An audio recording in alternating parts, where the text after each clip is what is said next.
दोस्तों पूरे भारत में आपने देखा होगा कि कच्छातीवु आइलैंड इस समय चर्चा का विषय बना हुआ है और सिर्फ चर्चा का ही विषय नहीं बना हुआ बल्कि पूरे भारत में इस पर राजनीति भी गरमाई हुई है। और हम यहाँ पर जानेंगे कि किस तरह से ये पूरा मामला यहाँ पर चल रहा है, आखिर कच्छातीवु आइलैंड क्या है, कहाँ है, क्यों इस पर राजनीति इतनी हो रही है। नमस्कार दोस्तों, मेरा नाम है सुमित और आप मेरे साथ हैं यहाँ पर let's crack UPSC CSE academy में। यहाँ पर इस पूरे मामले को देखेंगे, जानेंगे कि आखिर पूरा मामला क्या है, क्यों इस पर इतनी राजनीति हो रही है। दरअसल ये मुद्दा सामने आता है जब 31 मार्च को यहाँ पर पीएम मोदी ट्वीट करते हैं और कहते हैं कि कच्छातीवु आइलैंड जिस तरह से कांग्रेस के द्वारा श्रीलंका को दे दिया गया, ये बहुत ज़्यादा आंखें खोल देने वाला है और चौंकाने वाला मामला है। ठीक है, इसके बाद यहाँ पर हमें देखने को मिलता है सिर्फ कांग्रेस को ही टारगेट नहीं करते पीएम मोदी, यहाँ पर जो रीजनल पॉलिटिकल पार्टी है तमिलनाडु की डीएमके, उसको भी टारगेट करते हैं और कहते हैं कि तमिलनाडु की जो डीएमके पार्टी है ये भी यहाँ पर मिली हुई थी और ये कच्छातीवु आइलैंड श्रीलंका को दे दिया गया। ये मामला सामने आता है जब यहाँ पर एक आरटीआई का जवाब आता है। ये आरटीआई दरअसल फाइल की गई थी बीजेपी चीफ के अन्नामलाई के द्वारा।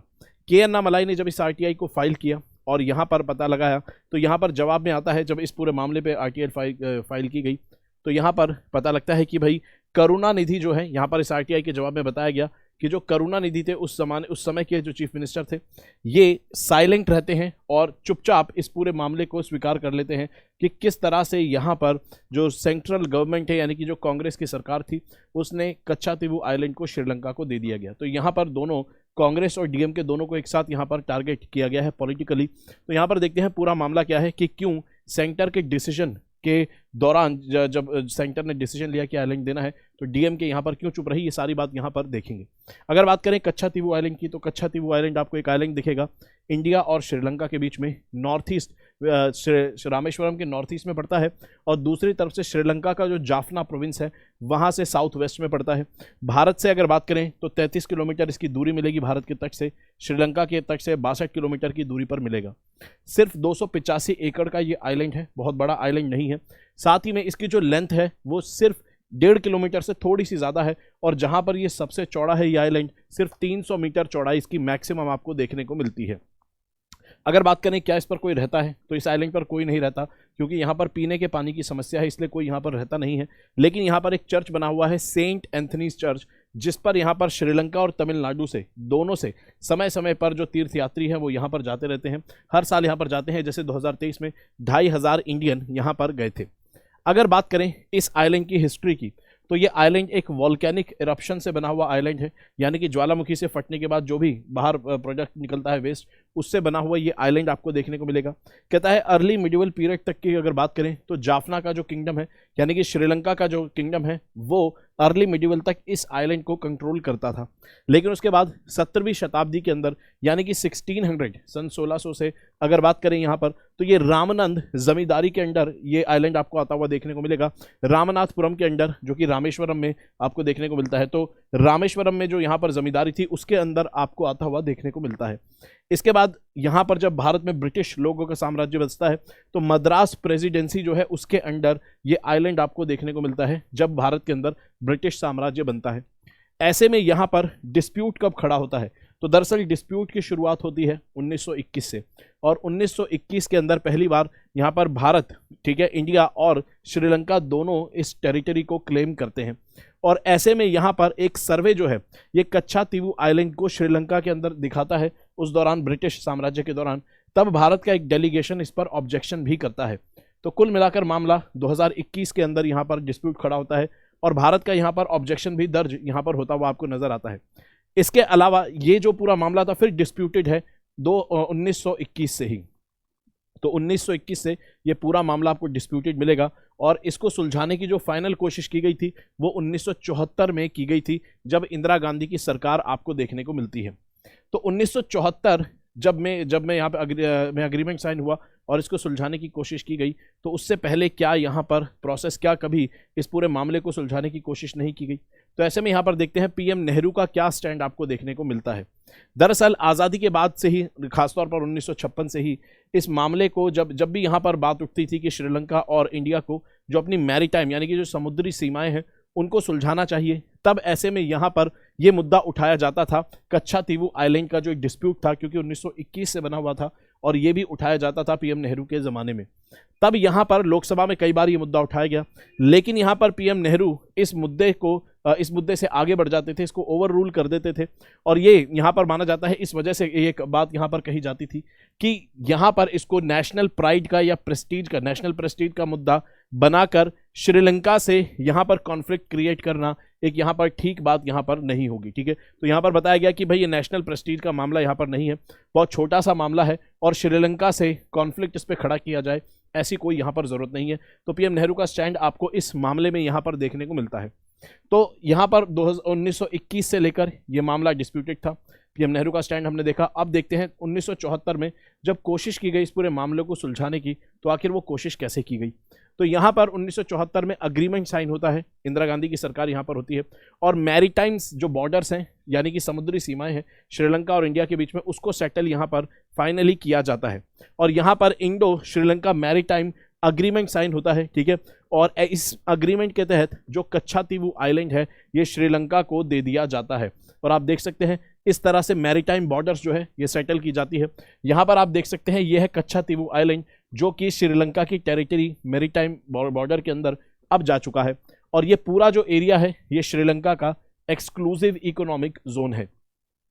एक्सक्लूसिव इकोनॉमिक जोन का मतलब होता है जहां पर कोई देश इस एरिया के अंदर नेचुरल रिसोर्सेज को एक्सप्लॉइट कर सकता है, इस्तेमाल कर सकता है। तो ये आपको श्रीलंका का इस तरह से बॉर्डर बनती हुई नजर आती है। 1974 के एग्रीमेंट के तहत मैरीटाइम बॉर्डर्स जो थी इसको यहाँ पर सेटल किया जाता है।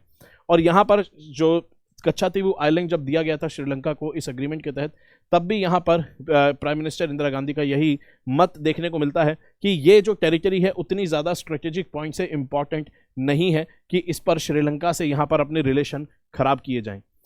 इसके बाद यहाँ पर एक इम्पॉर्टेंट इशू जो मुद्दा है वो रह जाता है। दरअसल मैरीटाइम बॉर्डर्स जो है वो तो सेटल हो जाती हैं, लेकिन एक मुद्दा रह जाता है यहाँ पर मछुआरों का, फिशरमैन्स का। क्योंकि तमिलनाडु और श्रीलंका में आपने देखा है क्योंकि ये मैरीटाइम एरिया है, कोस्टल एरिया है, तो ऐसे में यहाँ पर लोगों का जीवन जो है लाइवलीहुड है वो डिपेंड करती है मछुआरों का। जो मछुआरे जिस तरह से जो यहाँ पर फिशरमैन्स हैं अपना जीवन उस पर चलाते हैं, खाते भी हैं और उसको मार्केट में बेचते भी हैं, पैसा भी कमाते हैं। तो सर्वाइवल और लाइवलीहुड दोनों के लिए इंपॉर्टेंट है। और ऐसे में यहाँ पर ये जो आइलैंड है इसके आसपास भी फिशिंग की जाती थी। ठीक है, तो फिशरमैन्स यहाँ पे इनके लिए इंपॉर्टेंट था। ये मामला सेटल नहीं किया गया कि फिशरमैन्स जो हैं वो यहाँ पर कौन से देश के होंगे, कैसे यहाँ पर होगा, ये सारी बातें। तो यहाँ पर फिशिंग जो राइट्स थे, फिशिंग राइट्स को यहाँ पर सुलझाया नहीं गया और ये मामला कॉम्प्लिकेटेड रहा। ठीक है, मैरीटाइम बॉर्डर सुलझ गई, लेकिन श्रीलंका ने यहाँ पर इस चीज़ को इस तरह से इंटरप्रेट करा कि यहाँ पर जो भारतीय मछुआरे होंगे, जो भारतीय फिशरमैन होंगे, उनके राइट्स कहाँ तक लिमिटेड होंगे, सिर्फ वहाँ पर रेस्ट करने, आराम करने, ठीक है, अपने जाले वगैरह सुखाने, और कभी कभी यहाँ पर जो कैथोलिक श्राइन है, जो यहाँ पर चर्च है, उसको विजिट करना, वहाँ पर तीर्थ यात्रा करना। तो यहाँ पर श्रीलंका ने इस चीज़ को रिकग्नाइज नहीं किया कि भारतीय जो मछुआरे हैं वहाँ पर आकर मछली पकड़ना, मछली पालन वगैरह कर सकते हैं। तो यहाँ पर सिर्फ रेस्टिंग, ड्राइंग और कैथोलिक श्राइन को विजिट करना, श्रीलंका ने सिर्फ इसी लिमिट तक भारतीय मछुआरों के राइट्स को रिकग्नाइज किया। अब यहाँ पर अगर बात करें, यहाँ पर जब ये आरटीआई लगाई गई थी पूरे मामले में, तो यहाँ पर बताया गया कि किस तरह से डीएमके के जो उस समय के चीफ मिनिस्टर थे, उन्होंने यहाँ पर केंद्र सरकार के मामले को, केंद्र सरकार के डिसीजन को चुपचाप यहाँ पर एक्सेप्ट कर लिया था कि भाई श्रीलंका को वो आइलैंड हमने आराम से दे दिया है। तो ऐसे में यहाँ पर बताया जाता है, आरटीआई रिप्लाई में ये भी बताती है कि यहाँ पर मीटिंग हुई थी उस समय के जो एक्सटर्नल अफेयर मिनिस्टर थे केवल सिंह और करुणानिधि के बीच में। यहाँ पर फोर्ट सेंट जॉर्ज चेन्नई के अंदर यहाँ पर 1 महीने पहले यहाँ पर मीटिंग भी होती है। इसके अलावा अगर बात करें अन्नामलाई इस पर क्या कहते हैं, तो अन्नामलाई कहते हैं कि इस पूरे मामले के अंदर आपको देखने को मिलेगा जो करुणानिधि थे वो भी पार्टी थे, वो भी इसमें शामिल थे इस पूरे डिसीजन के अंदर, लेकिन उन्होंने चुपचाप डिसीजन को यहाँ पर एक्सेप्ट कर लिया था। और साथ ही में उन्होंने सिर्फ इतना ही बोला कि इस पूरे मामले को, ठीक है, यहाँ पर कि भाई यहाँ पर जो पूरा मामला है कि इसको थोड़ा सा आप 2 साल थोड़ा डिले कर दीजिए, बस यहाँ पर ये बात कही गई थी। लेकिन अगर आप तमिलनाडु असेंबली के रिकॉर्ड्स अगर आप देखते हैं तो तमिलनाडु असेंबली के रिकॉर्ड्स कहते हैं कि मिनिस्टर जो करुणानिधि थे, इन्होंने यहाँ पर रेजोल्यूशन लाने की कोशिश की असेंबली के अंदर 1974 के अंदर। इस पूरे जो मामला है, पूरा ट्रांसफर है आइलैंड का, इस पूरे मामले के अगेंस्ट यहाँ पर रेजोल्यूशन लाने की कोशिश की थी, लेकिन तब यहाँ पे ऑपोजिशन की जो पार्टी थी AIDMK, इन्होंने साथ नहीं दिया था, इसलिए यहाँ पर रेजोल्यूशन नहीं ला पाए। ठीक है, तो ये यहाँ के तमिलनाडु के असेंबली रिकॉर्ड्स यहाँ पर बताते हैं। ठीक है, चलिए अब यहाँ पर अगर बात करें फिर उसके बाद क्या होता है। ठीक है, तो 1974 का अग्रीमेंट हो गया। अब 1975 आता है और 1975 के अंदर लग जाती है इमरजेंसी। 1975 में इमरजेंसी लग जाती है। जो करुणानिधि है इनकी सरकार जो है इसको बर्खास्त कर दिया जाता है और यहाँ से अब शुरू हो जाता है मामला दोबारा से अग्रीमेंट्स का श्रीलंका और इंडिया के बीच में। अब जो मामला है किसके बीच में होगा, सेंट्रल गवर्नमेंट और श्रीलंका डील यहाँ पर ऑलरेडी जैसे पहले कर रहा था अब यहाँ पर करेगा। लेकिन अब यहाँ पर एक चीज आपको देखने को मिलेगी, अब जो नेगोशिएशंस होते हैं यहाँ पर एग्जीक्यूटिव ऑर्डर्स के थ्रू चीजें यहाँ पर चलती हैं। ठीक है, तो यहाँ पर इमरजेंसी लगी हुई है, सरकार डायरेक्टली डील कर रही है श्रीलंका से और ऐसे में यहाँ पर हालांकि पहले भी डायरेक्टली कर रही थी, लेकिन अब यहाँ पर जो स्टेट गवर्नमेंट है उसका रोल यहाँ पर कंसीडर नहीं किया जाएगा क्योंकि सब कुछ केंद्र के अंडर आ चुका है। अगर यहाँ पर बात करें तो कहता है एक और अग्रीमेंट साइन होता है 1976 के अंदर और यहाँ पर दोनों देश क्या कर देते हैं कि एक दूसरे की एक्सक्लूसिव इकोनॉमिक जोन के अंदर फिशिंग नहीं कर सकते, ऐसा यहाँ पर तय किया जाता है। अब यहाँ पर एक्सक्लूसिव इकोनॉमिक जोन में एक दूसरे के फिशिंग नहीं कर सकते, तय कर लिया। लेकिन दिक्कत यह है जो कच्छातीवू आइलैंड है ये दोनों के ही एक्सक्लूसिव इकोनॉमिक जोन के बॉर्डर्स पर पड़ने वाला एक आइलैंड आपको देखने को मिलेगा। तो जो मछुआरों के अधिकार थे मछली को लेकर, मछली पालन पकड़ने को लेकर, फिशिंग करने को लेकर जो अधिकार थे वो अभी भी वो राइट्स पूरी तरह से क्लियर नहीं होते हैं दूसरे अग्रीमेंट के बावजूद भी। और ये जो आपको देखने को मिलता है अग्रीमेंट्स यहाँ पर किए गए हैं ये केंद्र सरकार के द्वारा यहाँ पर किए गए हैं। अब अगर यहाँ पर बात करें पूरा मामला निकलकर सामने आता है, पूरी पिक्चर निकलकर सामने आई जब यहाँ पर एक और मामला नाम सामने आया वो था वेज बैंक का। ठीक है, तो कहता है कि आखिर वेज बैंक यहाँ पर पिक्चर में कहाँ से आ जाता है। तो वेज बैंक का यहाँ पर बताया जाता है कि वेज बैंक दरअसल यहाँ पर एक ऐसी टेरिटरी है जो कि भारत में आपको यहाँ पर देखने को मिलेगी। ठीक है, भारत के बिल्कुल साउथ के रीजन के अंदर आपको देखने को मिलती है। ये पानी के नीचे डूबा हुआ एक पठारीय इलाका है जहां पर मछली पालन बहुत अच्छे से हो सकता है और ये पूरा मामला निकलकर सामने आता है दरअसल जब 1976 का अग्रीमेंट किया गया था। ठीक है, 1976 के अग्रीमेंट के दौरान ही यहां पर भारत को वेज बैंक जो है इस पर सॉवरेन राइट्स दे दिए गए थे। तो यहां पर पूरा मामला निकलकर सामने आता है कि 1974 में इंडिया ने कच्छातीवू आइलैंड दे दिया था श्रीलंका को, लेकिन यहां पर 1976 में क्या होता है भारत को सॉवरेन राइट मिल जाते हैं इस पूरे एरिया के ऊपर। और यहां पर बताया जाता है ये दुनिया के one of the richest fishing grounds में से आपको देखने को मिलता है और तमिलनाडु और केरल के जो मछुआरे हैं वो यहां पर मछली पालन करते रहे, मछली यहां पर पकड़ते रहे हैं। और बताया जाता है कि यहां पर दरअसल श्रीलंका भी 1920 के शुरुआत के दिनों में मछली यहां पर पालन करता, मछली पकड़ता रहता था। श्रीलंका के जो मछुआरे थे वो भी यहां पर आते थे और ऐसे में अब क्या हुआ 1976 के ये जो अग्रीमेंट साइन हुआ इसके तहत इस पूरे एरिया में भारत के sovereign rights identify recognise Sri Lanka के द्वारा किए गए। तो पूरी पिक्चर हम यहाँ पर देखते हैं। ठीक है, कि एक तरफ से कच्छातीवू आइलैंड जाता है, दूसरी तरफ से दूसरे एग्रीमेंट से जो वेज बैंक है यहाँ पर भारत के सॉवरेन राइट्स रिकॉग्नाइज किए जाते हैं। और फिर जब यहाँ पर सॉवरेन राइट्स रिकॉग्नाइज किए जाते हैं तो भारत एज ए गुडविल, ठीक है, as a gesture of goodwill यहाँ पर क्या करता है श्रीलंका की कुछ नाव को, कुछ बोट्स को अलाउ कर देता है कि आप लाइसेंस लीजिए और इस एरिया में आके फिशिंग आप कर सकते हैं, लेकिन उस पर लिमिट होती है कि कितने टन आप मछली निकाल सकते हैं। साथ में ये बताया गया कि सिर्फ 3 साल तक आप ऐसा कर सकते हैं कि कुछ हम श्रीलंका के जो मछुआरे हैं उनको लाइसेंस देंगे, कुछ जहाज़ों को, कुछ पानी बोट्स को, वो यहाँ पर आकर वेज बैंक में यहाँ पर मछली पकड़ सकते हैं, लेकिन उसकी भी कुछ लिमिट और शर्तें हैं। शर्त एक इंपॉर्टेंट ये थी कि जिस दिन भारत ये चाहेगा, अगर इन 3 साल के दौरान भारत ये चाहता है कि इस एरिया में हमें कोई मिनरल एक्सप्लोरेशन करना है, कोई ऑयल एक्सप्लोरेशन करना है, तो हम यहाँ से आपके लाइसेंस वगैरह सब रद्द कर सकते हैं। तो ये बात यहाँ पर इस पूरे एग्रीमेंट में आपको सामने देखने को मिलती है। अब अगर बात करें ये पूरा मामला यहाँ पर देखने को मिलता है। अब यहाँ पर 1990s के अंदर ये मुद्दा फिर से उठाया जाता है कच्छातीवू आइलैंड का, जब यहाँ पर जयललिता चीफ मिनिस्टर बनती हुई आपको नजर आती हैं और इनकी पहली टर्म आपको देखने को मिलती है। ठीक है, जयललिता यहाँ पर 2008 के अंदर पिटीशन फाइल करती हैं सुप्रीम कोर्ट के अंदर और कहती हैं कि ये जो पूरा मामला है, ये जो आइलैंड देने का जो मामला है, सरकार ने आइलैंड दे दिया श्रीलंका को, इसमें कॉन्स्टिट्यूशनल अमेंडमेंट नहीं हुआ और विदाउट कॉन्स्टिट्यूशनल अमेंडमेंट करके, विदाउट कॉन्स्टिट्यूशनल अमेंडमेंट यहाँ पर ये जो टेरिटरी है भारत की ये दे दी गई है श्रीलंका को। अब अगर यहाँ पर बात करें उसके बाद फिर 2014 के अंदर यहाँ पर सरकार का स्टैंड यहाँ पर क्लियर करते हैं। सुप्रीम कोर्ट के दौरान ये सारा मामला चल रहा था। तब यहाँ पर सरकार का स्टैंड, अटॉर्नी जनरल जो आपको देखने को मिलेंगे मुकुल रोहतगी, ये यहाँ पर अपना स्टैंड क्लियर करते हैं, गवर्नमेंट का स्टैंड क्लियर करते हैं। कहते हैं कि ये जो मामला है अब तभी हो सकता है कि क्योंकि वो टेरिटरी जो है श्रीलंका के पास जा चुकी है। अब अगर यहाँ पर जयललिता जी के द्वारा ये डिमांड उठाई जा रही है कि कच्छातीवु आइलैंड को वापस ले लिया जाए और जो मछुआरे हैं उनके राइट्स उनको दोबारा दिए जाएं ताकि वो वहाँ पर मछली पालन वगैरह कर सकें, मछली पकड़ सकें। अगर ऐसा है, ठीक है, सुप्रीम कोर्ट में मामला जा चुका है, और अगर ऐसा है कि भाई आप चाहते हैं कि वापस आप उस आइलैंड को लें, तो ऐसा तो तभी हो सकता है जब आप श्रीलंका से वॉर करें, ठीक है। तो आपको वॉर करनी होगी तभी वो आइलैंड आपको मिलेगा, क्योंकि वो अग्रीमेंट के तहत जा चुका है। ये बात क्लियर कट यहाँ पर आपको देखने को मिलती है। ऑफिशियल स्टैंड यहाँ पर गवर्नमेंट 2014 के अंदर अपना बताती है, ठीक है, अटॉर्नी जनरल के थ्रू।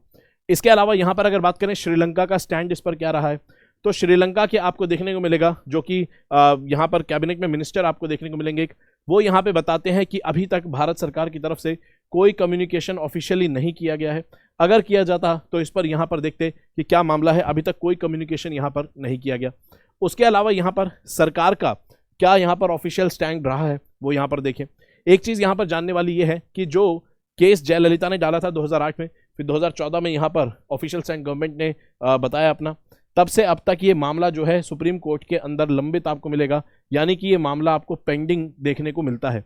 अब अगर बात करें यहाँ पर सरकार का इस पर क्या रोल है, तो कहता है जब डॉक्टर एस जयशंकर से यहाँ पर पूछा गया कि भाई क्या सरकार ने इस पर क्या कदम उठाए हैं, क्या सरकार ने इस पूरे मामले के अंदर कौन से कॉन्क्रीट स्टेप उठाए हैं, कि क्या ऐसी कोई पॉसिबिलिटी है कि कच्छातीवु आइलैंड को वापस लिया जा सकता है, तो यहाँ पर डॉक्टर एस जयशंकर ने भी ये जवाब दिया था कि ये मैटर जो है ये कोर्ट के अंदर है और अभी सब जुडिस ये मैटर आपको देखने को मिलता है, ठीक है। तो ये जो मैटर है कोर्ट के अंदर है और अभी इस पे हालांकि राजनीति आपको देखने को मिलेगी और दोनों तरफ से ही चीज़ें चल रही हैं। यहाँ पर कौन सी सरकार का क्या स्टैंड रहा, पूरा मामला हमने देख लिया, प्लस वेस्ट बैंक जो है इसके अंदर पिक्चर में कहाँ से आता है, वेस्ट बैंक क्या है, ये सारी चीज़ें हमने यहाँ पर समझी।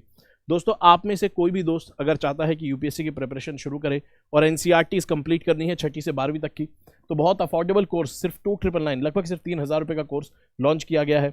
यहाँ पर एनसीईआरटीज़ आपको कवर करवाई जाती हैं, 6ठी से 12वीं तक की सभी एनसीईआरटीज़ हम यहाँ पर पढ़ते हैं और मेरे साथ आप यहाँ पर हिस्ट्री की एनसीईआरटीज़ कंप्लीट करते हैं, ठीक है। प्रीलिम्स और मेंस का पर्सपेक्टिव ध्यान में रखते हैं सब कुछ और होलिस्टिक तैयारी करते हैं। सभी एनसीईआरटी जो है, बाकी टीचर्स आपको ज्योग्राफी, पॉलिटी, इकोनॉमी की एनसीईआरटीज़ भी करवाते हैं। कोड आपको लगाना होगा SM के लाइव। अगर आप इस कोर्स में एनरोल करना चाहते हैं तो आपको यहाँ पर डिस्क्रिप्शन बॉक्स जो है लिंक जो है वो डिस्क्रिप्शन बॉक्स में आपको प्रोवाइड करा दिया जाएगा। इसके अलावा दोस्तों यहाँ पर आप देख सकते हैं अनअकैडमी आपको सिंगल सब्सक्रिप्शन से कई सारे मल्टीपल बेनिफिट्स ऐसे देता है जो कि आपको अदर जो कोर्सेज इंस्टीट्यूशन हैं वहाँ पर आपको नहीं मिलते हैं। जैसे अगर बात करें यहाँ पर आपको प्रीलिम्स के कोर्स अगर आप लेते हैं तो साथ में आपको यहाँ पर सीसैट का कोर्स भी देखने को मिलता है, आपको यहाँ जो प्रीलिम्स का क्रैश कोर्स होगा ये भी देखने को मिलता है, मेंस का क्वालिटी एनरिचमेंट प्रोग्राम जो आता है ये भी कोर्स के साथ ही मिलता है, और प्रीलिम्स और मेंस की टेस्ट सीरीज ये आपको सारी चीज़ें अनअकैडमी के साथ सिंगल सब्सक्रिप्शन में आपको मिलती है। इसके अलावा 7 अप्रैल को दोस्तों भूलेंगे नहीं अनअकैडमी सिविल सर्विसेज चैंपियनशिप होगा जो कि सुबह 11 बजे शाम को 5 बजे। टेस्ट के अंदर पार्टिसिपेट करके नॉलेज तो चेक कर ही सकते हैं, कई सारे प्राइजेज और रिवॉर्ड भी जीत सकते हैं, ठीक है, जैसे स्कॉलरशिप वगैरह भी आप जीत सकते हैं, ठीक है। और यहाँ पर कोड लगाना होगा एनरोल करने के लिए SMK लाइव। हालांकि ये जो एनरोलमेंट है ये फ्री है लेकिन कोड लगाएंगे SMK लाइव, ठीक है। और यहाँ पर आप देख सकते हैं इंग्लिश मीडियम बैच भी आपको 2025 के लिए देखने को मिलता है। सभी टॉप एजुकेटर्स अपने सब्जेक्ट्स आपको यहाँ पर कंप्लीट करवाएंगे, 1-on-1 मेंटोरशिप मिलती है, लाइव क्लासेस मिलती है, डाउट रेजोल्यूशन मिलता है, प्री और मेंस की टेस्ट सीरीज का भी एक्सेस मिलता है। कोड आपको लगाना होगा दोस्तों SMK लाइव, ठीक है। चलिए तो यहाँ पर ये था पूरा मामला और हमने इस पूरे मामले को समझा। आई होप वीडियो अच्छी लगी तो वीडियो को लाइक करेंगे, चैनल को सब्सक्राइब करेंगे, पढ़ते रहेंगे, अपना ख्याल रखेंगे। जय हिंद दोस्तों।